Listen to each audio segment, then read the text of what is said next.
Viram 2 mandados de busca nos endereços que possivelmente o investigado, que é um professor de basquete, residia. Importante mencionar que essa investigação se iniciou há pelo menos 6 meses e contou com a mobilização de todos os policiais desta especializada.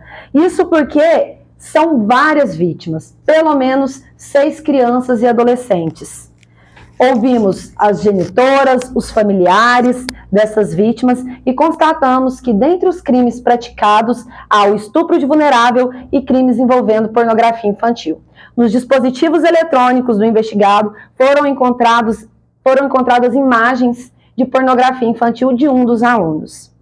O modus operandi dele era no sentido de oferecer privilégios a alunos nos treinamentos, nos campeonatos, em troca dos pedidos envolvendo toda essa prática de abuso infanto-juvenil. O pedido de prisão por parte da delegacia já havia sido realizado e apresentado para o judiciário, porém, inicialmente, foi indeferido, o Ministério Público manifestou de maneira desfavorável e o judiciário não deferiu o pedido de prisão. A delegacia não desistiu e continuou as investigações. As investigações continuaram. Nessa continuação, encontramos mais vítimas, mais genitores, mais elementos, apresentamos laudos periciais dos dispositivos eletrônicos, que até então não havia todos os laudos ainda não tinham sido concluídos, apresentamos tudo, o inquérito é robusto, está repleto de elementos de autoria e materialidade, demonstrando, apontando o professor de basquete como autor destes crimes. Hoje, após o cumprimento do mandado de busca e também da tentativa do cumprimento de prisão, do mandado de prisão preventiva, os familiares informaram que ele está na zona rural. Não sabemos ainda se essa zona rural está dentro do município de Franca.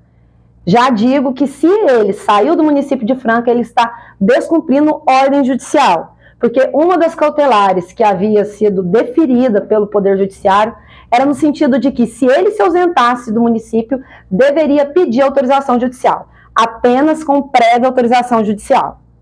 Nesse sentido, neste momento, ele se encontra foragido. A delegacia entrou em contato com seu advogado, o qual disse que ele não vai se apresentar até que os recursos, o habeas corpus apresentado por ele seja julgado. Portanto, ele está foragido.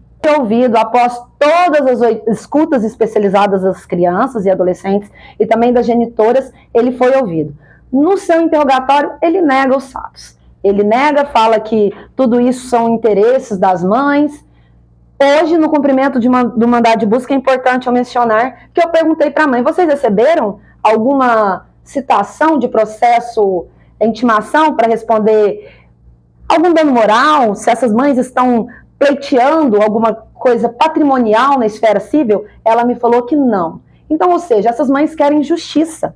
Elas querem justiça, porque o município de Franca é conhecido por esse esporte, o basquete, que é tão importante. Nós, a Polícia Civil, a sociedade, não pode deixar que uma atitude como essa manche um símbolo da sociedade francana, que é o basquete, o esporte. Há pelo menos 2 anos.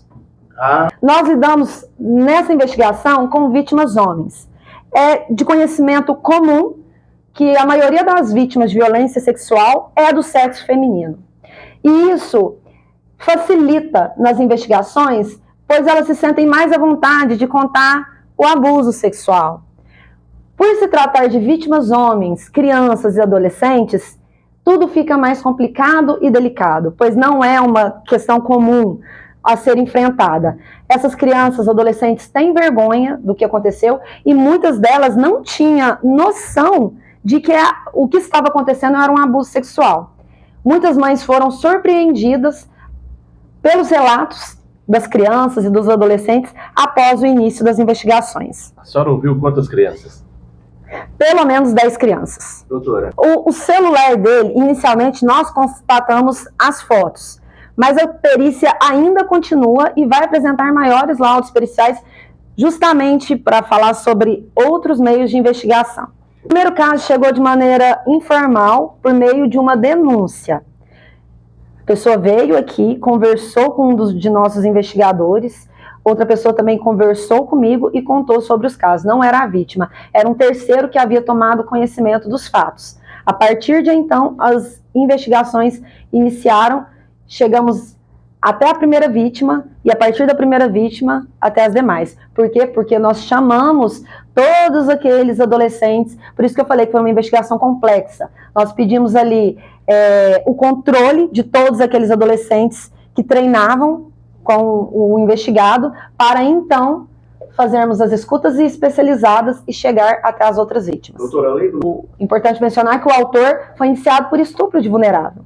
Além de ter contato com essas fotos, pedir esse tipo de conteúdo pornográfico infantil, ele também passou a mão em menores e isso configura o estupro de vulnerável. oferecia dinheiro também para essas crianças? Por enquanto, o que foi constatado foi essa questão de privilégios no esporte. Se condenado, ele pode pegar quanto tempo de cadeia? Considerando que é concurso de vários crimes, com certeza mais de 30 anos. Qual a idade das vítimas?